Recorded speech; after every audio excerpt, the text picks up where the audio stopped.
Hey, everybody. Good morning, good evening, good afternoon.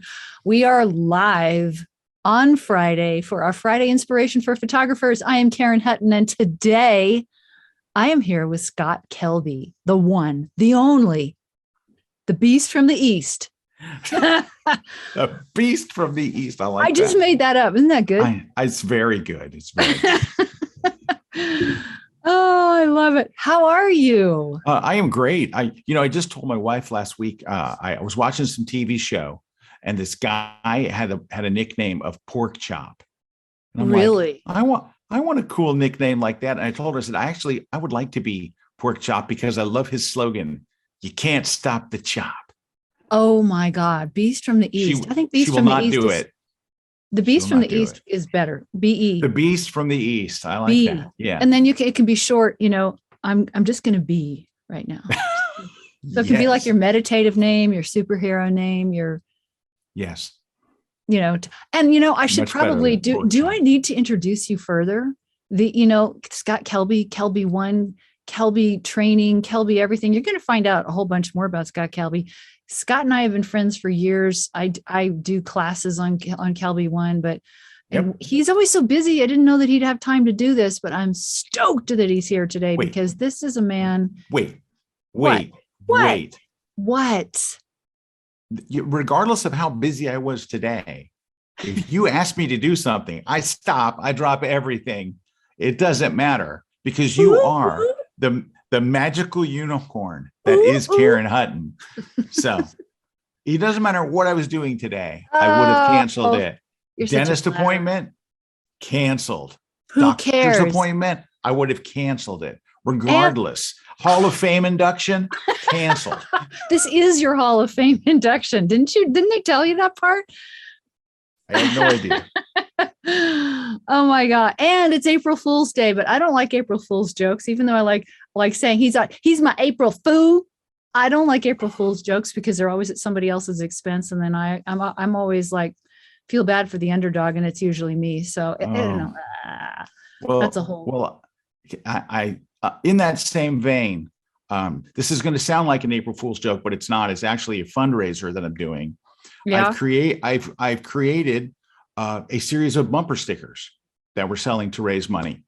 So can I show you them? Can I just show you Yeah, one? you can show me. Although I'm hearing I'm not live, that I'm not visible, and I'm wondering why it's not visible. Hold on. Edit live video. Edit post. Shit. Ooh. Hi. Hi. Edit Okay, audience. it's PG-13 already. I see what happened. Okay. You're gonna be. Is it I think fixed? you're gonna. I think it is fixed now. Okay. All right. I think so it is fixed.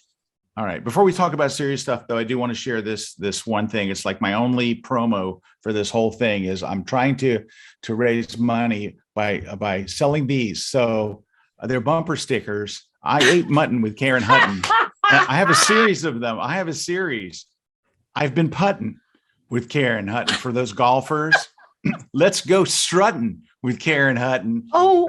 So I set up a whole Zazzle page, and you can buy them there, and that's already on my car. So it's on.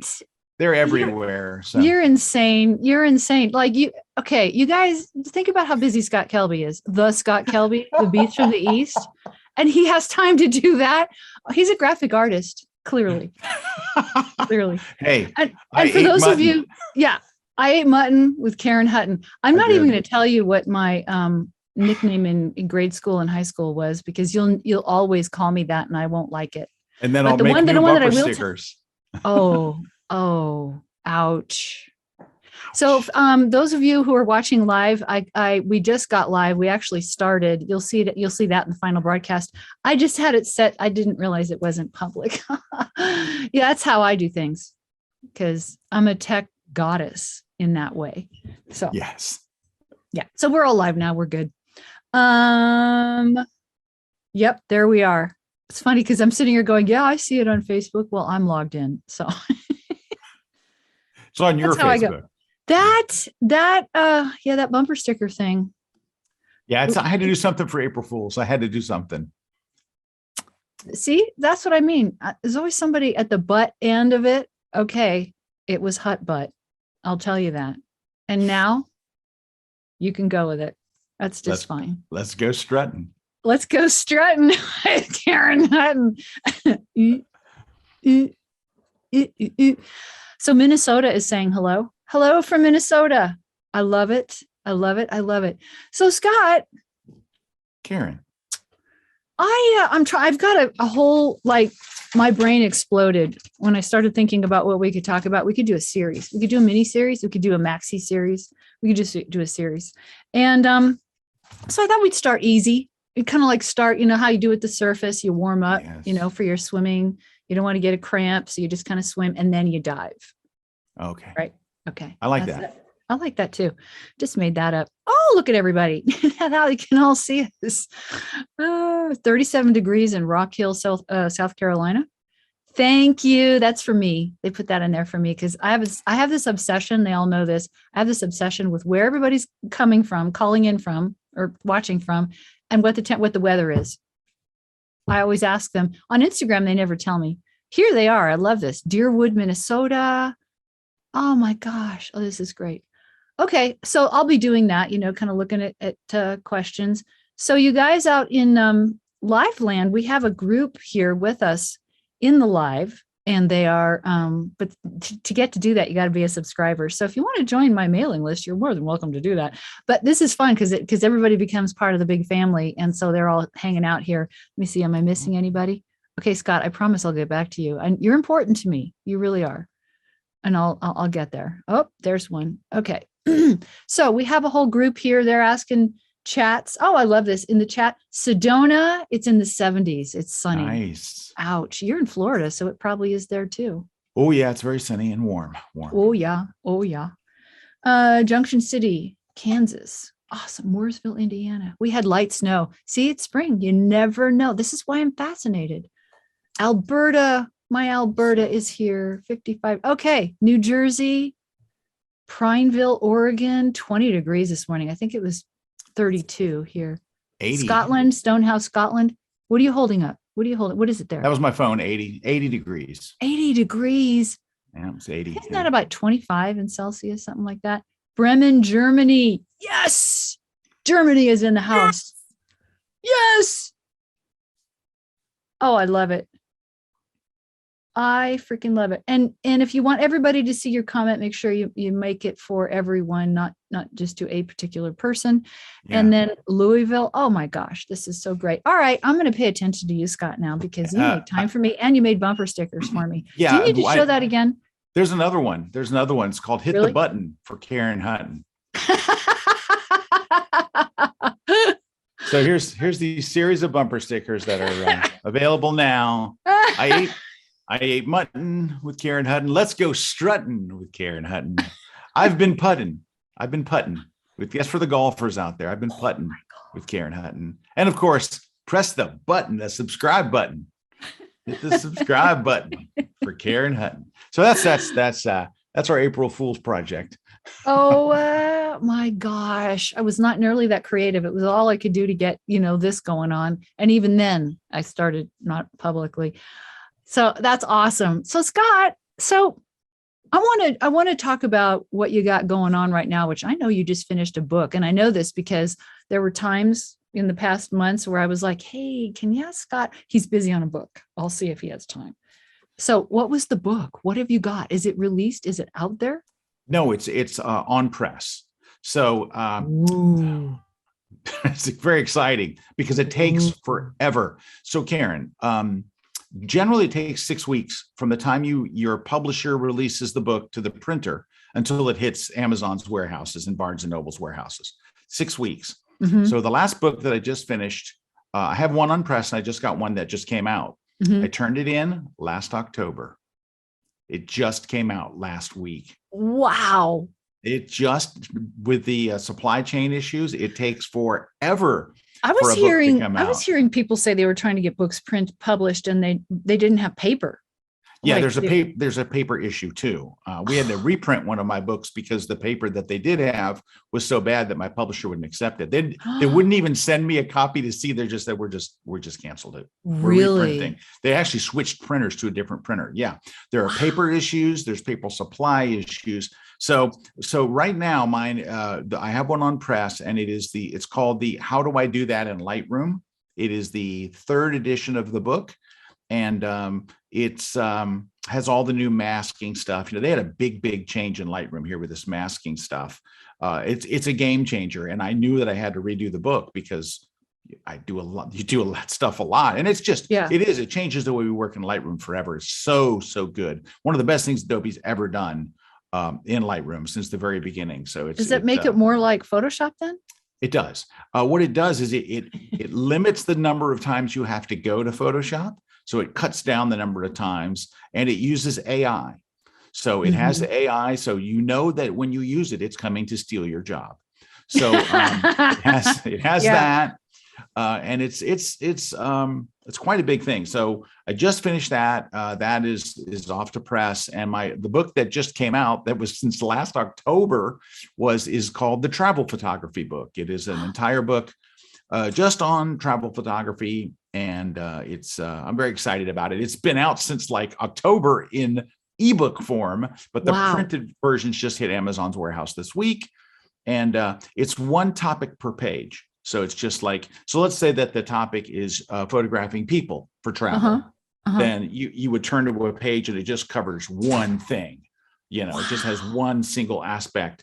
And so, and it's like 250 of those. So oh my gosh. It's a lot, but it's not a very thick book. It's like, yay thick. It's not like one of these big tomes. It's, it's not that thick, but it's fun. And it's for people that, now we're all starting to travel again. I've got my first trip coming up this month. In 29 days, I leave for Prague to do a workshop in Prague that I was. Oh my gosh. I've always wanted to go to Prague. It was scheduled in 2020. We've delayed it and delayed it and delayed it and delayed it all the way till now. And so, so we're finally getting to go, and we're so excited that we have these Zoom calls where all the people, there's 12 people and myself and a co-instructor, me, Mamadani. And we've been dying to go there. I've been to Prague, and it is one of the most photogenic cities. I would say it's probably goes Paris, Rome, Prague. And Prague has its own charm. That's very different than Paris and very different than Rome. But it's a beautiful city, beautiful people, great food, and we have an incredible location. Like our hotel is right in the middle of so many. And I got a fixer. You know how important it is having a fixer. I have a fixer on the ground who's going to do what? So he gets us drugs. He gets us beer, stuff that's unlawful, moonshine. No, he is. His job is to get us into places we're not supposed to be. Oh my gosh! So he knows. He has contacts on the ground and places, so he can. Like I had a fixer in Rome, and you show up at a church in the middle of the day that you've never even heard of, and it's not on any map, and there's the priest to open the door and let you shoot by yourself in the church uninterrupted. And then you go someplace else, and like these fixers have all these connections. They know people, and they get you into the opera house when no one else is allowed in, and they get you backstage, and they get you all these. So that's what a fixer does. A fixer is someone who has great connections on the ground. And so you don't just go shoot the tourist things, right? You can shoot the tourist things on your own. You don't need a workshop for that, right? So this is, we have a fixer, and he's a really great guy. I've shot with him before, and super nice and super knowledgeable. And he lives in Prague. He knows every little nook and cranny. That's so good. And I can send him a list of things. I'm going to need a model for this, and I'm going to need all these different things. And he'll arrange whatever you need on location. And I've had him in Paris. Hey, can I tell you a quick, just silly story about my Paris workshop? Yes. So right before the pandemic, I had a Paris workshop, 12 people. So through a friend, I got a model who works in Paris Fashion Week. So my friend's daughter works coordinating the models. So I contacted her, and she said, "Oh, I got a great model. She works in Paris Fashion Week, very photogenic. You'll love her." So great. Well, I arranged to have a rooftop in Paris for us to shoot with the Eiffel Tower in the background. right? Ooh. So we've got this beautiful rooftop and the sprawling city of Paris, and there's the Eiffel Tower. So taking shots of the Eiffel Tower is, kind of, everybody does it, every tourist. But if you put it in the background, it's just like, oh, we're in France. It's kind of cool. It's such an identifier. It's like place. Yeah, it does. It gives you that geographic instant. So anyway, I get all the clothing here in the United States because you don't want to have to buy this clothes. So I'm doing a 1940 style shoot with a big hat and the long white gloves and black gloves and all. So, and I want to do black and white and all this. 1 hour before the shoot, the model says, I can't make it. Oh, so she says, I can't make it, but so you wore the outfit? That's amazing. I couldn't believe it fit. So she says, I'm going to send my sister. She goes, is it okay if I send my sister? She's great. You'll love her. And I said, I have no choice. My students know that we have a shoot. I don't tell them what it is. So all the shoots are secret. Like I go, hey, we have something to do today. Get your camera ready. So her sister shows up and she's lovely and very nice. Doesn't speak a ton of English, but she can, get around. So I would give her the outfit. She gets dressed and we're upstairs. And, one of my attendees comes over and says, that this model is just stunning. And he goes, I went and looked her up on Google. Do you know who she is? And I'm like, no. And he holds the phone up and he goes, look, she was the Miss Universe entry for France. Oh my God. You must have just about flipped. What? What? She was dead. And we went and asked her, were you in last year's Miss Universe parent? Yeah. You were the France. You represented France in Miss Universe. Yeah. Oh, we're like, my gosh. Said, you're not getting a raise. It pays what it pays.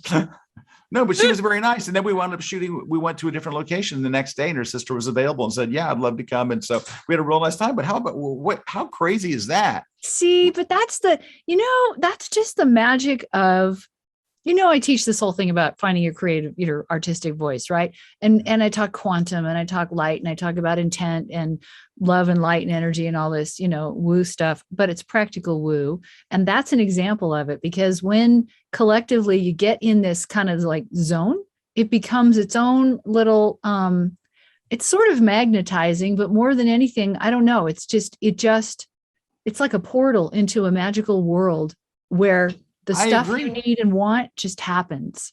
Isn't that crazy? And I've had it happen more times than not. So absolutely. Another example of that is on that same workshop. I rented a 1951 Citroen, so the classic old Paris car. Oh, I love those and cars. I want to. Oh yeah, you see them in the movies and stuff and all. And I thought I would love to rent one. Well, I found a guy to rent it, and he drove it to our location, and we found a kind of a famous pastry shop in Paris that looks like it's never been changed since the 1950s. Really? It looks just like it did. And then I'm like, oh no, how can I get this car there? Because there's cars all over the street. We pulled up, Karen. There's not a single car. There's cars everywhere. Except for right in front of that. I don't know what happens, but it's what you're talking about, how sometimes these things just all seem to come together. And we're able to park the car right in front, and then the street as it works. So the guy tells us, the driver was really into it. He was like, this is great. We're doing a photo shoot with my car. Can I get some of the pictures? We're like, yeah. So he goes, hey, well, look, watch, if I turn the car this way. So there's a little side street. He turns the car and there's Notre Dame. And now this is just after the fire at Notre Dame. Right. But the angle, you couldn't see any of the damage. It was just the towers and they're still there. And, it's like much of the outside of Notre Dame is still intact. And it made for a whole nother shot. No cars, nobody there. It's just sometimes all these things just align like you're talking about. I don't know if it's the creative energy. It is. If it's the creative force and the divine connection of it all. I know that. You can never really promise that because it's not really in your control. No. It's just one of those things where if you're purely in it, that's the whole magic of it is you can't sit there. You're not going to make it do something for you. You just have to, your job is just to sort of find that zone and just let it bring it to you and be clear about what you want and let it rip. Isn't it? But it's a very legit thing that It happens. is. And you're right. You can't force it. You can't make it happen. But if you put the right vibes out there, it's just so amazing how many times things like that happen that you can't Yeah. explain Yep. and wouldn't happen any other time, but they just Mm-mm. come together. And so it's It's a quantum. That's why blessing I'm for always sure. saying, I always, wink and a nod, and it's quantum. And of course, all these guys have heard me talk about that 1,000 times. This whole quantum light thing, that they determined in quantum physics, where it's completely affected by the thought, the feeling, the energy, and the intent of the people watching Wow. the quantum stream. They Yeah. determined that in quantum physics. They didn't expect that. It was years ago that they discovered it. And so I just sit there and I think about that we look what we do. We create, what is our medium? Light and time. How magical is that?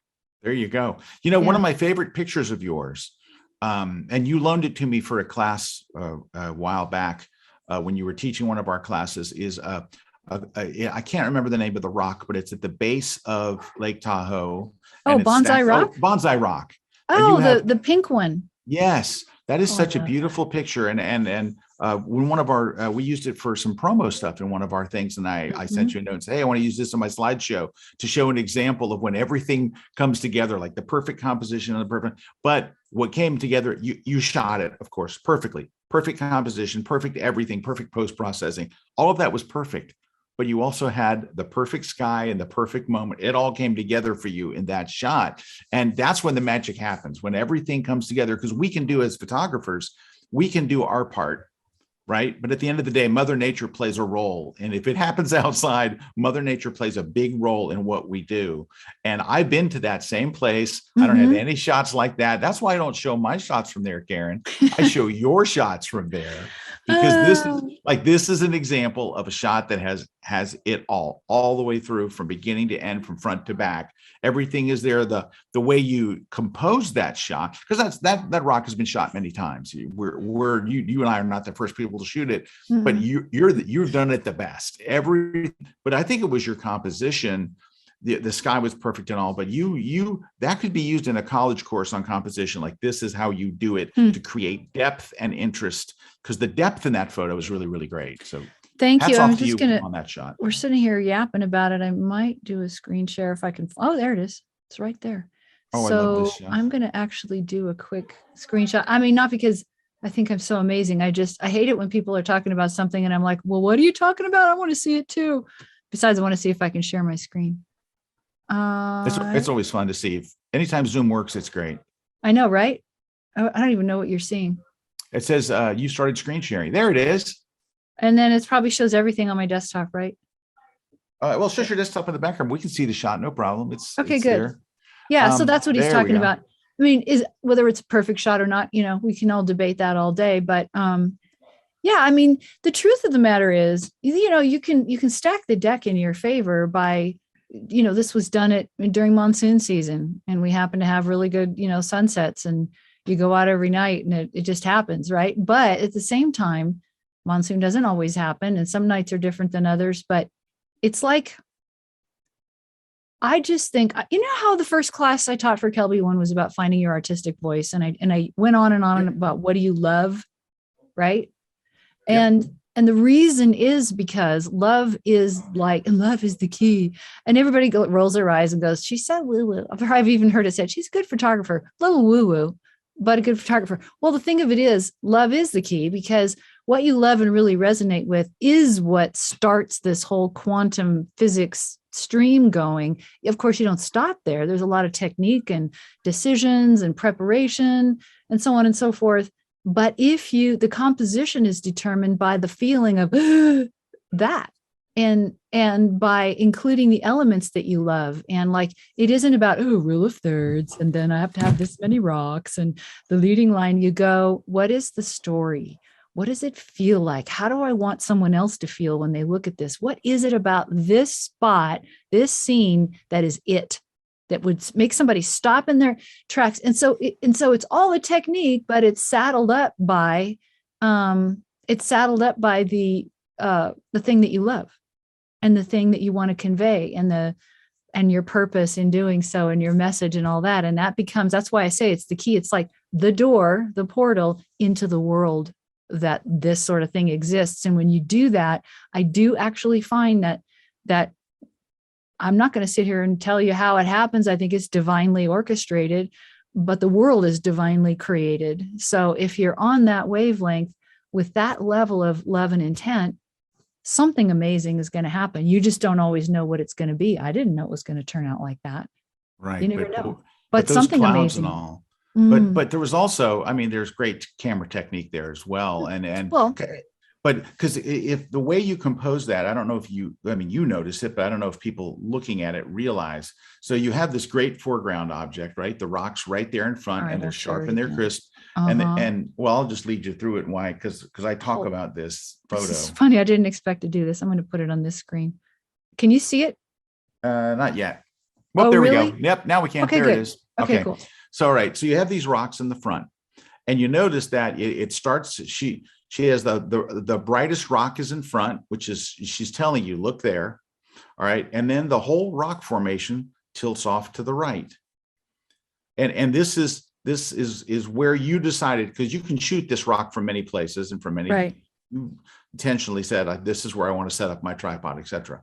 It goes to the right, but then it leads you, the way you compose this, directly to the edge of the rock, which is the brightest part of that rock. And it leads you to the left. And then it leads you right back up to the right, which leads you to the sky. And the one of the things that's so powerful about this photo is, yes, the light is beautiful and the color is beautiful and it's an interesting rock and all that. But the way it leads you into the photo is, I think, is what's so brilliant. It has depth. And when we talk about a photo having depth, this photo has so many layers in it. The first layer is that first rock, then the rocks behind it, then the front of the big rock formation, the bonsai rock, and then it takes you to the left, right to the little bonsai-ish looking tree, which leads you right back to the clouds. It's like it's got layer after layer after layer after layer. And so all that stuff, it all comes together. And the way that the little bonsai looking tree is by itself, there's just so many great things happening here. But what you said about the love thing is very real, because when people talk about shooting with the heart, a lot of that has to do with you being in love with your subject. Yeah. Right. It's very hard to have a lot of heart for something you don't care about. Like, right. For example, I don't shoot very often. I do it occasionally. Equestrian sports, right? I don't shoot that very often. But I did. I went and shot. I flew to DC and did an equestrian race, and it was okay. I enjoyed it. It was fun. I had a nice day. My buddy was there. We're both shooting it. We had press passes and all this stuff. And but there's no heart in those shots, right? I'm not in love with the subject, right? You know, but when you're in love with the subject, you can see it in the photo. Which is one of the reasons why I love photographing people. I love people just in general. And so when I get to photograph people, it's to me, it's very easy to fall in love with the subject, be it a man or female, not in the way that we're not in a romantic way. But no, I understand what you mean. This is such an interesting person, or this is such a funny person, or, you know, and, you know, I spend a reasonable amount of time at the beginning of every portrait session just talking to the person without my camera in hand. You don't want to do it with your camera in hand, because they know that at any time you could just go. It takes 1 second to take a shot. So I want to learn about them as a person and all that beforehand. Right. When I'm doing travel and I'm in a city, and I can fall in love with the structure, I can fall in love with the scene, and I can fall in love with just the feeling that I have when I'm there. Right. There's all these times that you fall in love with your subject, and you can see it. Like, you can see they love this. For example, Karen, if I were to shoot right now a double cheeseburger, you would feel the love. You would go, yes, he really likes cheeseburgers, right? Well, so in mind, you may not see I love this subject, but you can see that I love the subject of photographing people. Right. But I want to point something out to add to that, which is, you know, there are commercial photographers who get hired to shoot something they are not in love with. And then what? So I want to throw this in there, because there's a way that you can think about this whole idea, because we're lucky we get to shoot what we love. Yeah.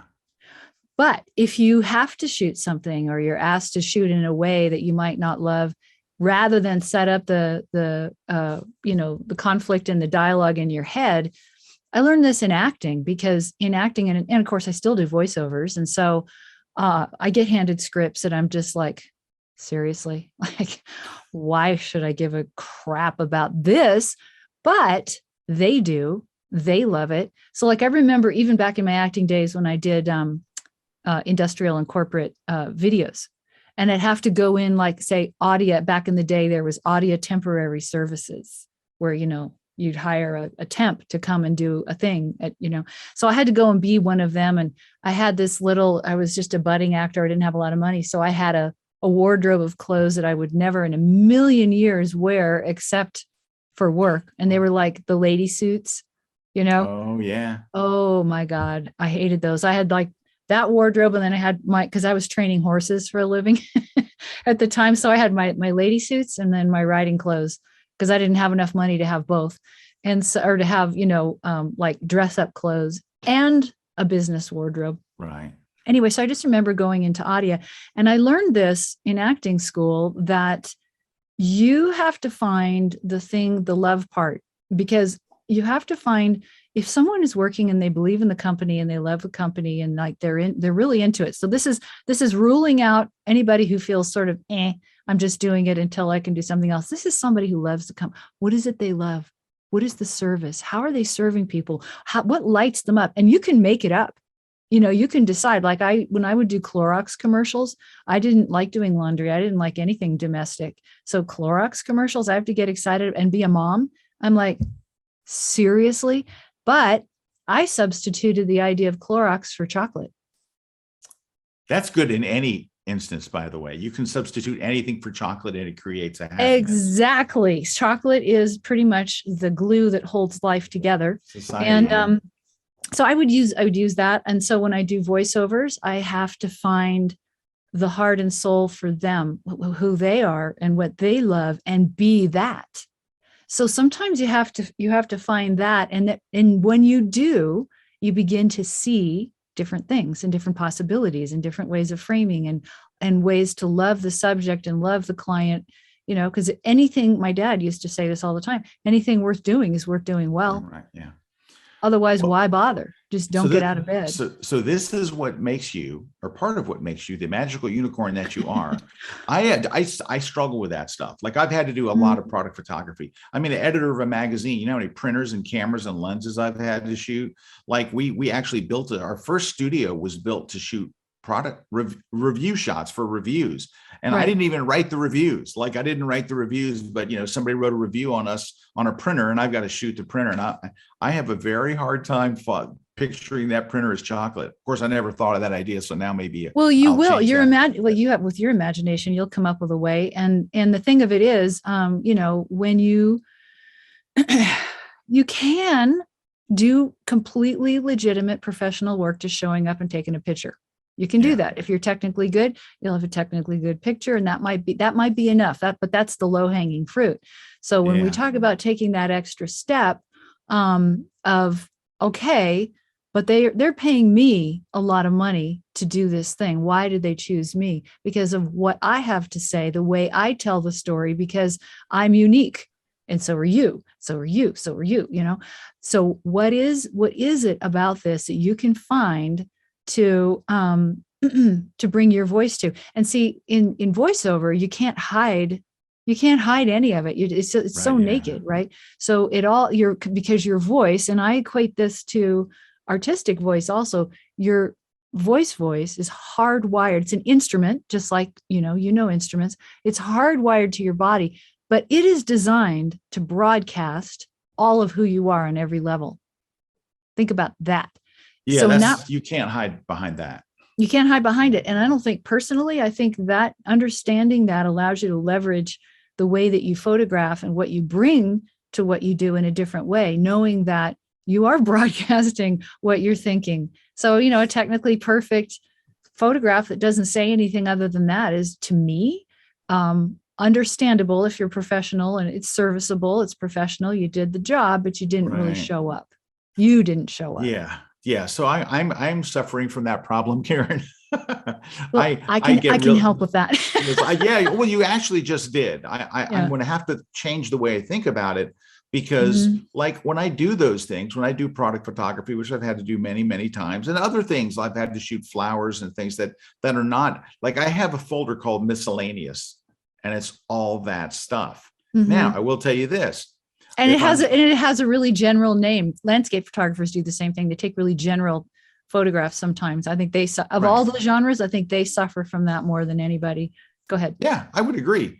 So Mhm. I have this folder, but when I'm shooting like I shot some product shots for a healthcare supplement. You know, it's a plastic bottle with a label on it, and I want to do a good job. I want to light it really well. I want the client to be happy. I want everyone to be happy, and I want to look at them and feel like, you know, I did a good job. I'm kind of where you are in the low hanging fruit. But however, another object that I would shoot would be a guitar. When I shoot a guitar, I love guitars and I feel completely different about them. Yeah. And And then and it's a I rhapsody.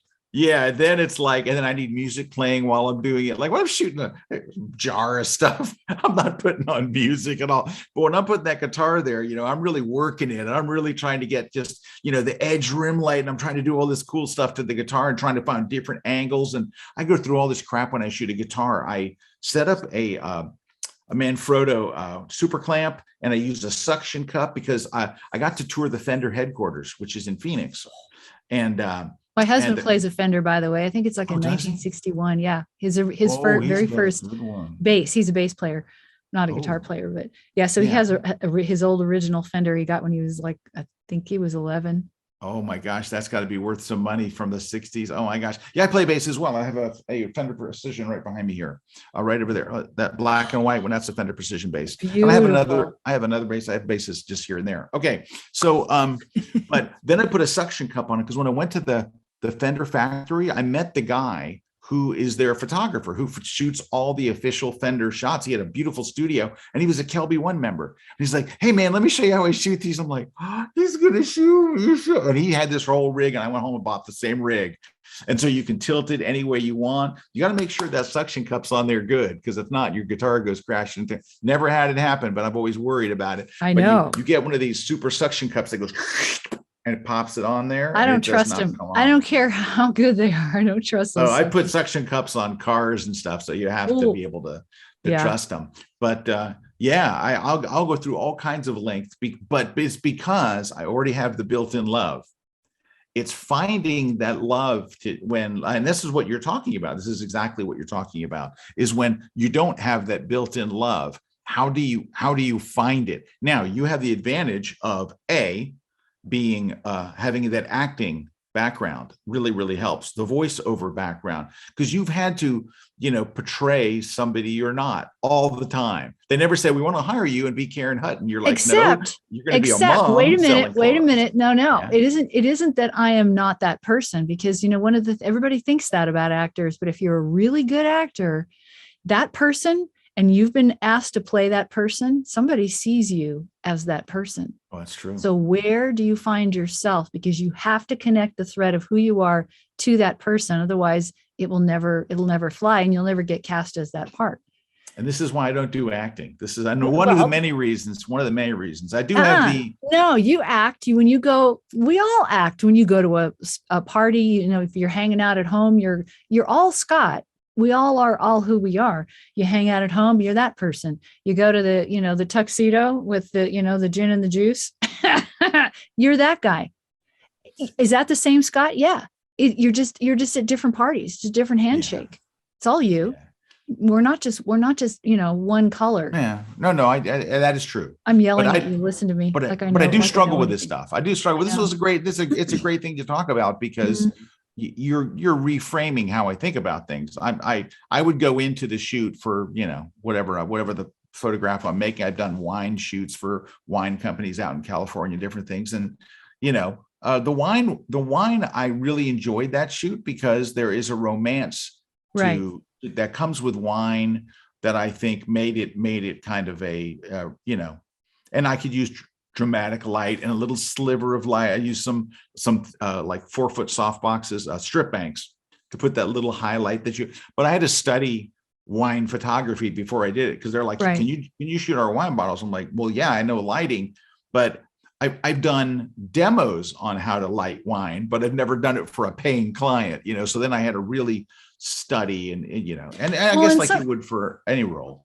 yeah. And sometimes, I was hearkening back to, you just gave that example of a jar of pickles, for instance, and like, say you had to romance, you had to romance this jar of pickles. How the hell do you do that if you don't even like pickles? So then you can try things like, substitute chocolate or whatever. You can like maybe fall in love with the shape of the jar or the label. And then if none of that works, go and look at old photographs of from Edward Weston and some of these guys that in black and white that shot nudes and succulents and did these incredible things with shapes. And that talk about romancing then patterns and shapes and line. And, pickles are pickles, but they're cucumbers and God made them. And there is an intelligent design in them. And it's wherever you got to go to find the thing that makes you go, oh, look at that. That's the thing you got to bring. Yeah. And that is, I always say that's kind of the bottom line when someone else views your work and says, ooh, like if they look at a travel photo and they go, oh, where's that? I'm like, okay, that's a home run. Right. And if they look at your pickles and they look delicious, that's a home run. And you go, oh my God, I never looked at pickles like that. I never thought of a pickle that way. That's what you want to do. So, if you can't do it, that's your problem. You got to figure out how. That's your job. It is. I know it is. It is. And people say, oh, she's so woo. And I'm like, no, actually, I'm a hard ass when it comes to this because. No, everything you're saying is true. I'm just not happy with it because those things the things that you're talking about, I'm not very good at. I want to do the things that I'm already good at and that I know how to do. And the things that I'm not good at, it is challenging, and it's challenging to get in to the headspace that makes a great photograph of pickles versus, like you said, the low hanging fruit, like this, like the Wikipedia picture. These are pickles. Yep. Are they lit okay? Yep. Composition okay? Yep. Does it make me want to buy a jar of pickles? Nope. So there's an art. A food photography certainly is an art. I've been to a food photography workshop. I flew to New York City and took a food photography workshop. I love food, and I occasionally like photographing it. But it's if it's a topic you love, it can be a lot of fun. It's easy and it's fun. But it makes it easy and fun. You'll spend more time on it. But if somebody laid down, if somebody plunked down $100,000 on the table to say, photograph these pickles. I'm still using the pickles. Why not? It's there. And you were like, and you're not, let's say you're not even all about the money, because honestly, I won't do things for any amount of money, certain things. It has to resonate with me. It doesn't have to be easy, but it has to be something that aligns. So if somebody had told me to photograph a jar of pickles and plunk down $100,000, I'd figure out how to do it. And I'd figure out how to do it my way, because I know that if they do that, they want my take on that thing. So then it becomes my job to figure out what my take is going to be. And that's, I don't know. To me, that's just part of the job of being an artist and being not just a competent person at what we do, but a conscious one, being able to make conscious. Oh, I'm God. And now you got me on the lecture circuit. I was getting bright in here. So Karen, if somebody gives me $100,000 to shoot pickles, step one is hire someone who's really good at shooting pickles and pay him $25,000. Really? Not me. Oh yeah. I want a pickle. I need a pickle consultant. I'll just sit back and go. You need a pickle fixer. Yeah, I need a pickle fixer. Right? Yeah. Oh yeah. Pickle fixer. They are hiring you in your vision. Yes. Someone in our chat here in the Zoom said that. I want to go to the comment. Your chat is very fascinating because it goes back and forth between very funny lines and very deep lines. You have a great group because they're funny and they're insightful at the same time. Because I'm reading some of these comments and they're really cute, but then they're like, "Oh yeah, they're right. Ooh, that's you can't just be an ordinary pickle. No, it's got to be a super pickle." Okay, we'll stop on that note. I have, of course, in how do you even get, I can't even Yeah, see all. Cameron wrote, that's where you set yourself a personal challenge to move out of your comfort zone. Yeah. And that's correct. You have to go, look, this is not what I normally shoot. This is not my jam, but I have to nail this. And I'm going to have to step outside the thing that's easy for me to shoot. Yeah. And I just did a project. I haven't even had a chance to announce it yet. A project for Fujifilm that I just did. I did it in November. I was talking because I thought it was going to come out a lot sooner than it did. So I'm like, ooh, and I'm on this top secret because I had signed an NDA and I couldn't talk about it and everything. But I was on this project shooting. But to our point that we're talking about, I used a Fujifilm GFX 100S and the 120 macro. Had to go to a national park. I got to choose national park macro lens, tell a story. And knowing the industry, I knew my client, I knew my, Fujifilm, and I know that lens. And I'm like, so I don't want to just shoot macro because this is not just a good macro lens. It's phenomenal, but it's also a good landscape lens. It's also a good point of view lens. And so I wanted to create a real plethora. And then on top of it, I decided, and that's not enough. I want to go to a national park I've never been to and do it. That's okay. That's challenging because I would have chosen one that I would go to Arcadia or someplace I've been and very familiar with. Oh, I've always wanted to go to Zion, and I had a good feeling that I could bring my brand of my vision there. And what I discovered blew me away. It took me to another world. I had talk about a macro lens in Zion, never been there, want to show variety. I shot panos, and I did scenic and I did intimate and I did macro. I did, just everything I could think of, all the ranges. But what I discovered was by doing this is why it's really good to challenge yourself in these ways, because, okay, so I would kind of, I had a little giggle because I knew that no matter, how Zion and places like that, it's as if they've spray painted the feet of this is where you stand for this shot. Oh yeah. Okay. So I knew that even I didn't stand in those places, but I went to the epic places, but I knew that just by virtue of carrying a macro lens, it was going to be different, right? That's a gimme. So it was so tempting. I mean, I brought my other camera with a wider lens, just because you have that oh my God, what if I never come back here? I want to make sure I get, my version of that shot. Right. Yeah. But with a macro lens, yes, I got those shots, but the more I used it for what it's really good at, the more I began to see the grand design and the frequency through patterns, through the shapes, through the DNA of the place itself. And I saw it in a way that I never would have had I not given myself those limitations. And that was one of the, it's not exactly like what we were talking about, but it's similar, because when you have limitations, it seemed like this isn't I'm not going to come up with the good story. Why am I even here? And then you limitation, what do you love? Follow it. No matter what happens. So I did that. I looked through the lens. I only went for what I love. And this world opened up that I never would have seen. And a connection to divinity, and a connection to the brushstroke of creation, and the finest fractal design that started the whole thing by doing it. I never would have had that experience otherwise. You're making me feel very shallow. Because you're not. Okay, no, so I've been to, because we wouldn't be having this conversation if you were. But I've been to Zion twice. Mm-hmm. And I have to say I was very disappointed. I was expecting something a lot better. I don't know why, because everybody's like, oh, Zion. Now, it's very possible that I've been there without being with the right person. Because I've learned that if you go with the right person and they take you to the right places, you're like, oh my gosh. But I was just there again within the last 2 or 3 years. Well, right before pandemic, I went there. And I was like, because I've been a lot out west. I've done landscape workshops out there. So, and there's some places I think that are phenomenal.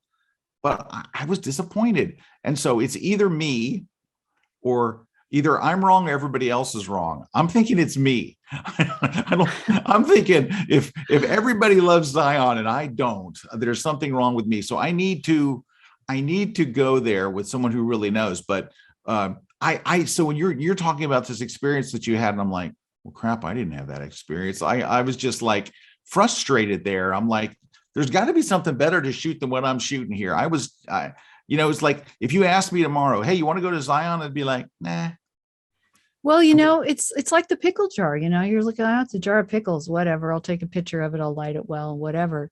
It's that extra step that we can all take. And it's true in our lives too, because think how many times, you've made really bold choices in your life that have led to a life that you love, that you are serving everyone, that makes your heart and soul happy. And not everybody has that experience. So is that the fault of life? Or is that like, it's nobody's fault? Let me put it a different way. Is that a function of life didn't serve me the meal I wanted? Or is that perhaps a function of what would I love to eat? What would make me feel really good? What is it I really, really want more than anything? How do I want to feel? Those lines of questions lead to, I'll say, did I want to go to a national park? Not really. They kind of freak me out a little bit. They're beautiful, but sometimes it's just too much for me. Like everybody goes there. I like going, I like finding my own way. I don't want to go to a national park, but I wanted to go because I wanted to see if I could do that myself. And I felt that I could probably do it at Zion because Zion's so overshot. That's part of why I chose it. Also because I wanted to go and see what I saw. What do I see? But then when I had to, I was actually assigned the lens.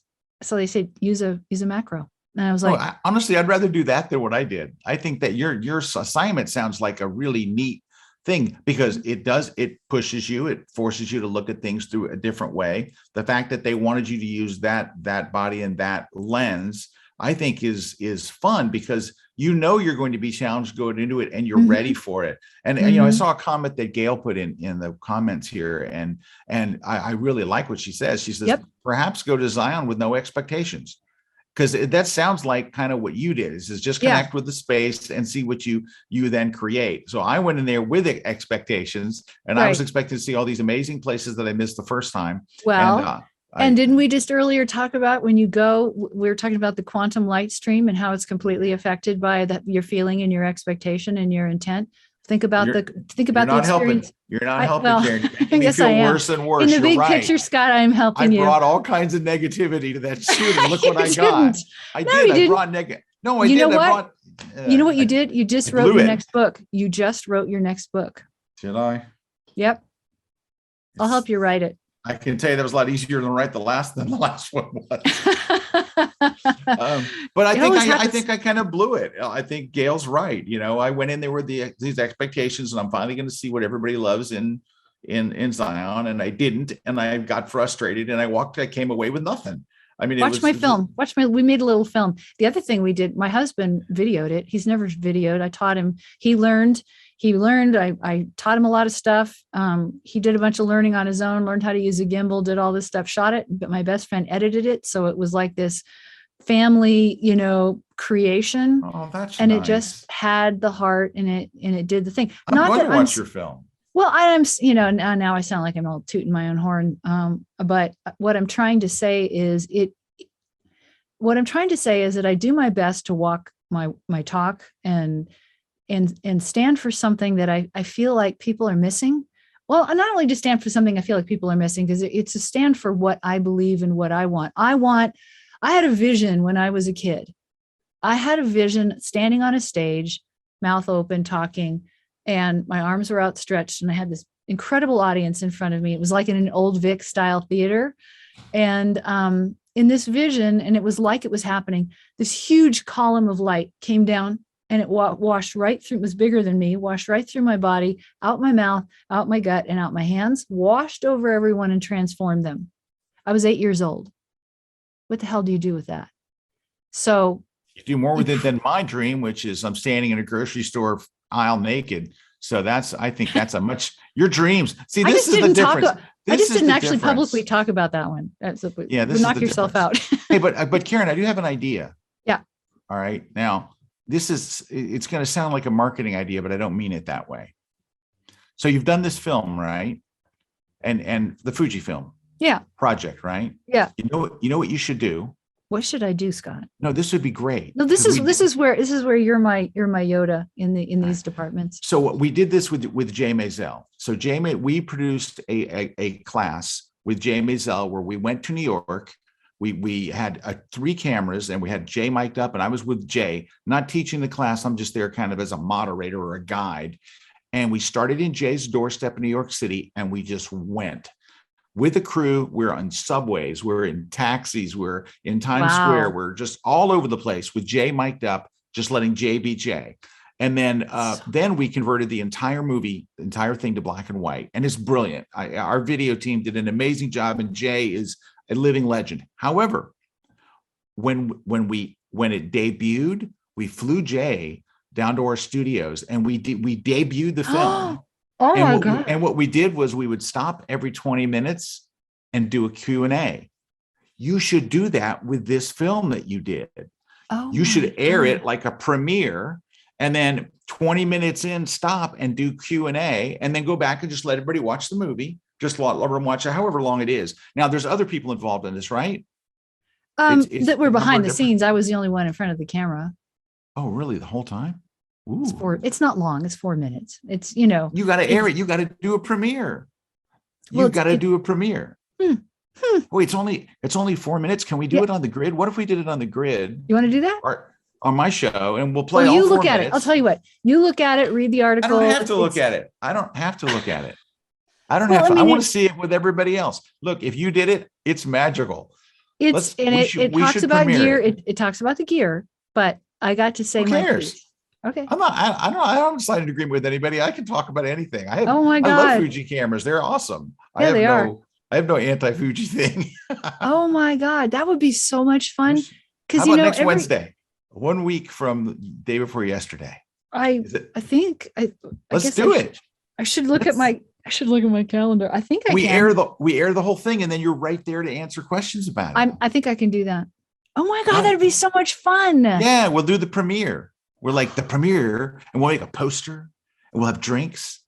Oh, drinks. What time is the grid? I got to decide. I'm already deciding on my wardrobe and my drink. What time is it? It airs at 1 o'clock Eastern time, live, every Wednesday. So it'll be like coffee or tea for me. It'll be coffee or tea for you. Yeah. But we do the premiere, and we have you on afterwards, and we just answer questions about it and stuff. And I love it as Fuji. No problem. Everybody's welcome on our show. It's I never pass on an opportunity to say my piece, the bigger part, because there's no point in ever. To me, there's no point in ever stepping up and not talking about, vision and light and divinity.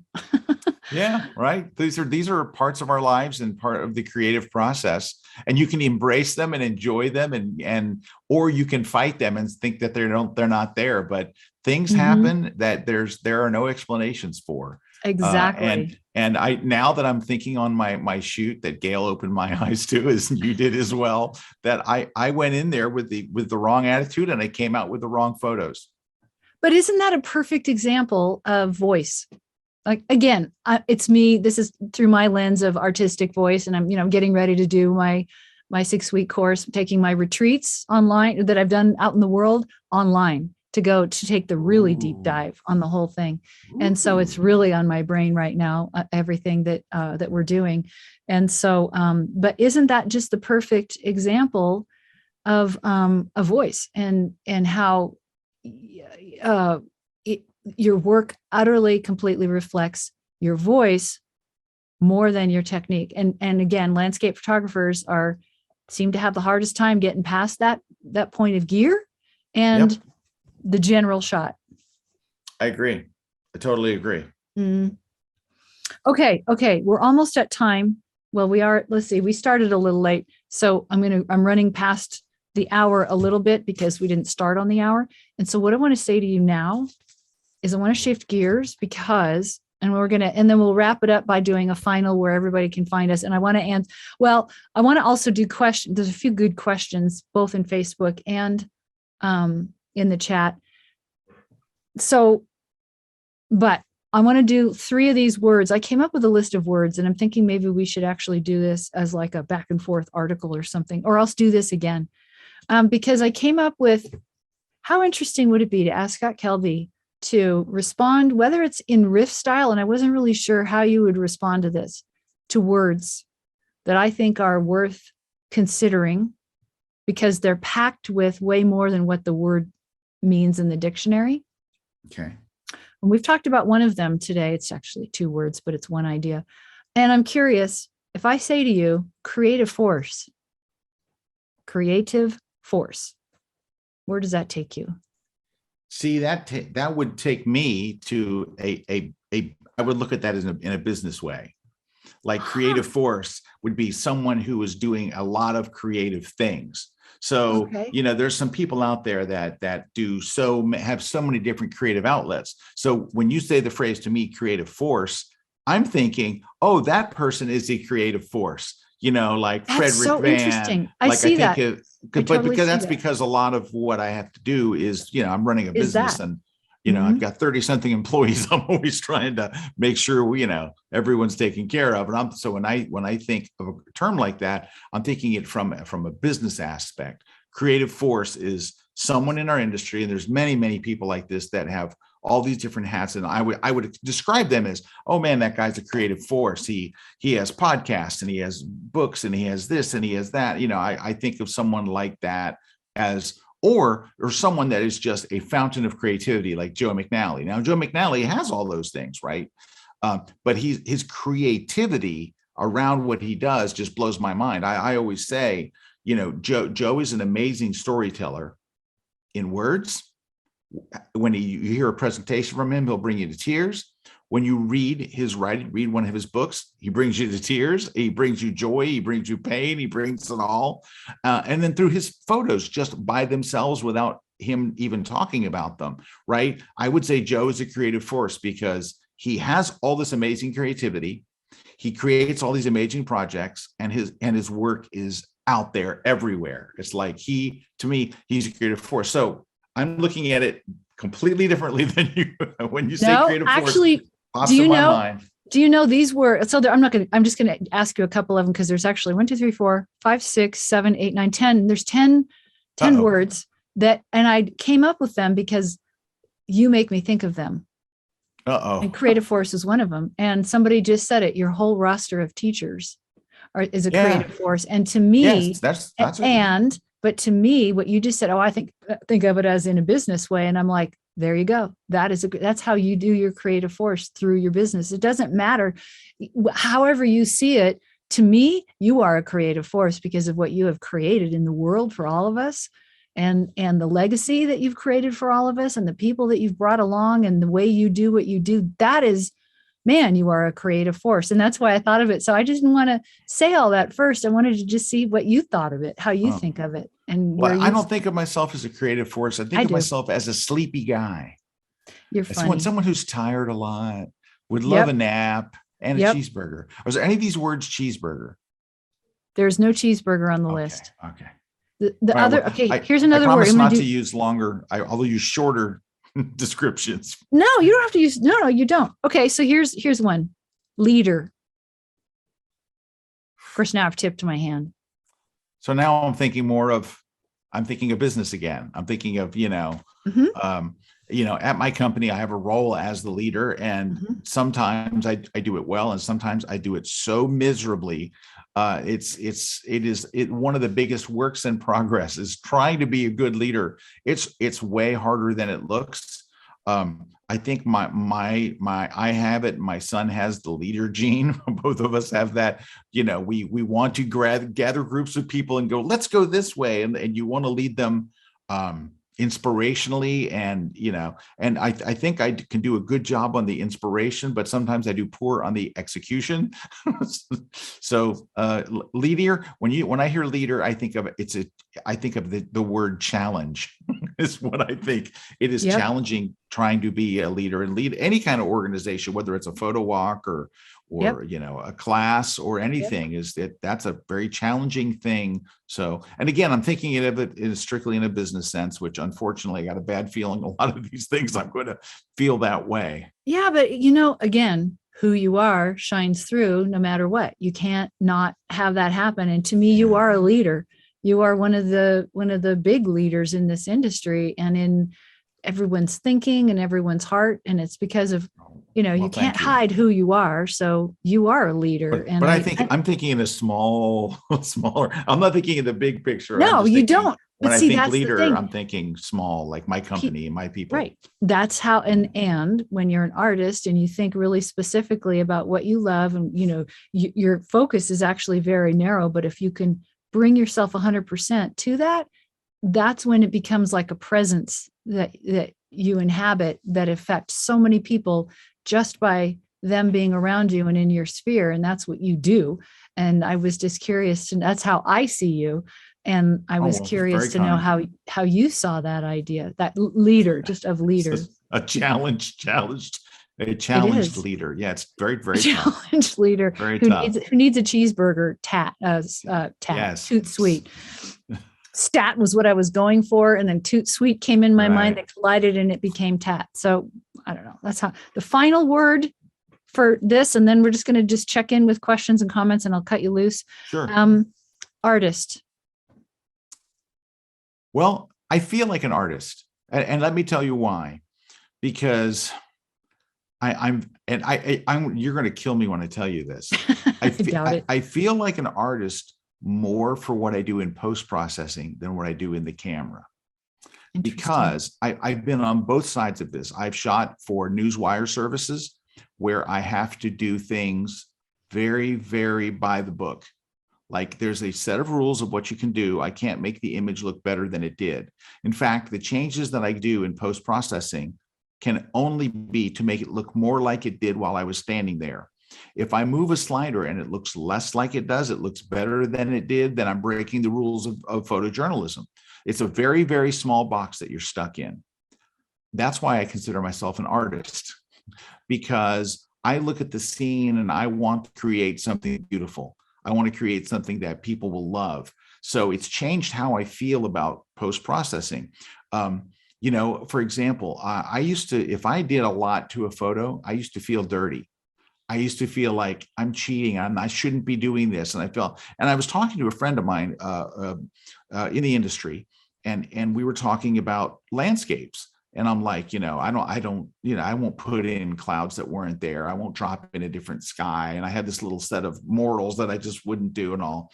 And he said, so let me ask you a question. Are you, when you're shooting your landscapes, are you shooting for a magazine? Are you shooting for a newspaper? And I'm like, no. And he's like, so you're not on assignment, where your goal is to capture it as it was created. And I'm like, no. And he's like, so you want to create beautiful images. You want to create art. And I'm like, well, yes. And he goes, so you're an artist. And that was the first time I ever thought of myself as an artist. But it wasn't how I was taking my pictures. It was what I was doing to them after it. But it freed me that day to go, wait a minute. Yeah, I want to make images that make people happy and that they find beautiful or attractive. Or Right. if I shoot an automobile, because I shoot automotive, I want people to go, oh, I want that car, And Yeah. I don't shoot my own cars. My cars would be boring. I find people who have cool cars and I go, can I shoot your car? So it's that kind of thing. Like I want to create images that engage people. If it's a travel photo, I want them to want to go to that place. If it's a landscape, I want them to be there with me, right? I want them to see that. And if that makes me changing the colors to be more to be more like the vision that I had. Like sometimes you show up, and this because you shot landscape quite a bit. You show up and you have a division of what you want, and then you get there and you get what you get. But that doesn't have to be that way. That morning can be much more blue than it turned out to be, because I have a slider called tint, so or temperature that I can with the tint wouldn't do it. Or blue channel and red channel. Yeah, you have all these things that you can do. And so when I hear the word artist, years ago I would never have thought it was me, but now I feel, especially in my post-processing, that I am an artist. That is where I create my art. It starts in the camera and it finishes in post. But I don't want to use post-processing for fixing mistakes. Mm-hmm. Like I sometimes have to, but I always feel like I want to get it as close in the camera as I can. So when I Yep. do get to Photoshop, I'm doing finishing. I'm doing that finishing stuff. I think it was Moose Peterson that had a line, something like that. I don't want to fix it in Photoshop. I want to finish it. And Yeah. I feel strongly the same way. I want Yeah. to do my creative stuff. I want to get as much right in the camera as I can. So when I do get to post, it's art and Right. not production. Yeah. And I think that's brilliant, period, full stop. And I think you also, I'm just going to add the layer on top of it because when I thought of art, I thought of exactly what you said and how brilliant you are at that. But then I also thought about, does it just stop there? And these are part of the bigger questions. I just I just open up the top of my head sometimes and share what I'm actually thinking, which is your life is also art. Life as art. What does that look like? Like you do those things in a photograph, but if you look at your life, you're also doing it there. You're also including what you want in that frame. That's some of that's being a leader and running a company and business and photographing this way and that way. But it's like, I think what this whole conversation, or let's say that the basic thread of this whole conversation leads to the opportunity for people to think about photography as art and artistic voice and all that. But also what starts to happen all by itself anyway is it can't stay compartmentalized. If you really show up and do that, it starts to spread and you start looking around your life and go, what else could I make, life as art? What would make me happy? What would I love? I like to even watch my language and say things like, I love that. I love that. I try to never say I hate. Not because I think hate is bad, because God hated things, but I think that it's a discipline of and a series of choices that you have to consciously make about how you speak, how you think of yourself as an artist. And the minute you did it that day, you felt free or freer. And you were. And then that went to the new level. And so I guess to wrap this up, it's sort of like, I feel like not what's at stake, but the opportunity that we all have is to not only become more artistic, but to have more purpose and art as we live our lives in a different way. And that sometimes when I've worked with people in the past, that meant they moved or got a different career or said, I'm not even a photographer, I'm a potter or I'm a sculptor. And understanding that led me there. And it's like, it becomes this thing that draws you to fulfill, because I think we're all hardwired to want that. I think that's who we are as humans, hardwired to a greater sense of ourselves, or awe, this sort of transcendent state of awe. We all respond to that. And I think that's kind of in so many ways the thing we're all looking for threads that will lead us to that place, which is a piece of freedom. Well, you're very lucky in that you are a very self-aware person. You're very aware of your life, and I think you do a lot of very intentional things. Sometimes I feel like I'm on a roller coaster and I'm just grabbing things as I go by. Like you seem to have a great grasp of where you want to go and what you want to be and who you are as a person, which is a really, really great thing. I noticed that as I get older, I'm starting to get better at those things. Like Yeah. I'm starting to get better at slowing down, and I'm starting to get better at being more self-aware, and I'm learning things about myself all the time that I didn't, and I wish I had known earlier. There's just in the last year or so, I've learned so many things about myself that, like, wow, if I had known this earlier, I could have, massaged it or moved it in a certain direction, but this is something I'm always so impressed with you, and this is why you're able to teach it at the level that you are, is because you really do have a genuine, like, who you are, and where you want to be, where you want to arrive. You're on a destination. And I don't mean that it's a final point, like I want to get to this and then I check mark that. But you live a particular way of life that is very inspiring to those around you. It's why I keep calling you and asking you to come and speak at our conferences and things, whether they're live or virtual, is because that whatever that thing that you have, it's infectious to the people around you. It's like you have a great way of communicating. You have a wonderful voice, as you know, you do voiceover work, but hearing all the way you look at the world is just very, it's refreshing. It's a refreshing look. It's a very artistic look. And I think that so often in photography, it's very easy to go down the technical rabbit hole.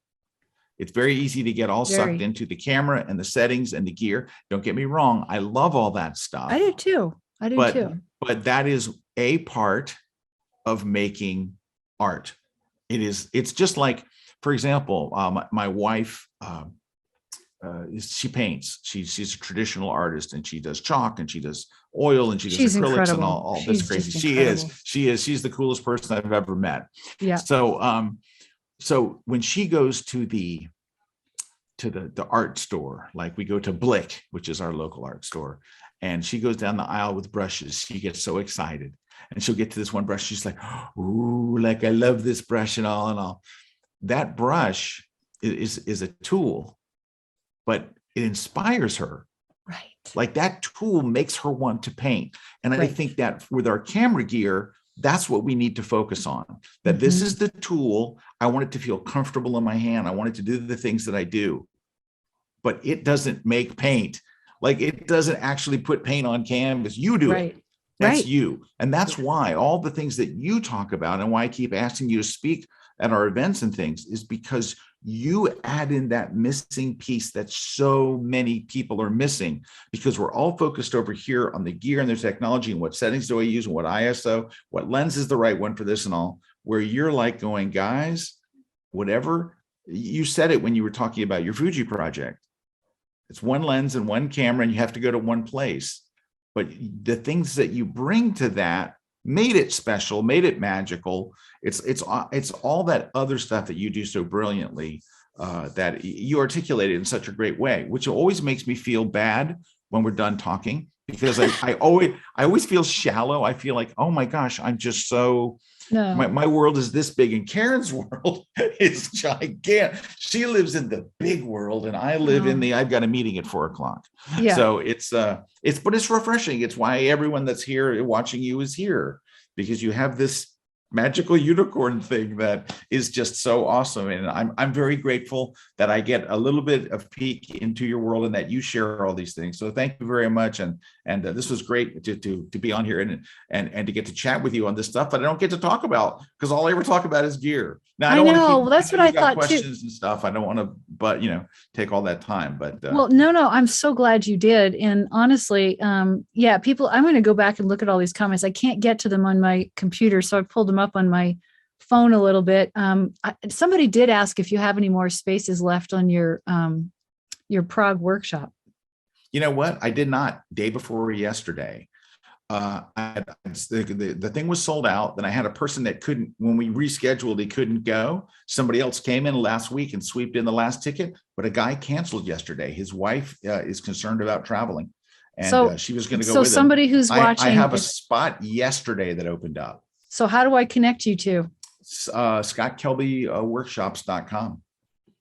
Did you get that, John Dukes? John Dukes. Scott Kelby workshops, and we've got. Now there is one space. I wasn't figuring that we would fill it, so there's 11 of us. But if you want that 12th spot, we would love to have you. It'll be an amazing experience. And there's there's like 5 countries between us and Russia. I didn't want to argue with them and say, Russia's way, way far away. The Ukraine is far, far, far away. In fact, we're flying even further away from it than we are now. Okay. Scott, you need to go with Karen next time. Okay. Thank you.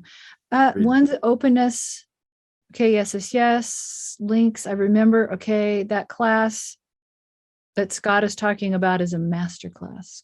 Scott is the definition of a creative force.